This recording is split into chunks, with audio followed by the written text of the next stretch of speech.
Okay, magandang hapon sa inyong lahat. September 16 pa rin, hapon. Hindi namin tinuloy ang aming linis doon sa atik kasi itong hapon ay medyo mainit. So instead ay nandito kami sa adjacent garden. Nag-harvest kami ng greens, mga damong greens para ihalo doon sa aking ginawang compost. Makikita nyo po mamaya yung compost ko na napakaganda na. Kaya lang puro brown yon. So medyo kumbaga kailangang haluan ng green para lalo maging perfect na ano. So nandito po si kasama ko nag-harvest ng mga damo-damo. Ang tawagin ko ay greens dito sa adjacent backyard ko. Yan o.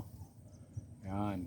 Si Renan na may kurontong ang ulo, may tinirintas, kaway-kaway ka nga, Renan. Oh, yun. So, ang dami naming ma-harvest na green, oh. Oh, yan, oh. Yan, puro green yan. Meron lang kaming hiniwalay na damo. Ito, oh. Dahil sobrang invasive po ito. Kahit anong gawin na ko dito, bilad o ano, ay hindi na mamatay. So hindi namin ilalagay yan. Ito lang.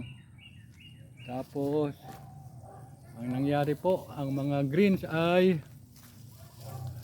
namunga na. Oh, namulaklak na pala. So next na tutubo yan, napakarami na naman. So no problem, harvestin din namin yan kasi kasama yan sa composting process. Hindi masasayang yan. Okay.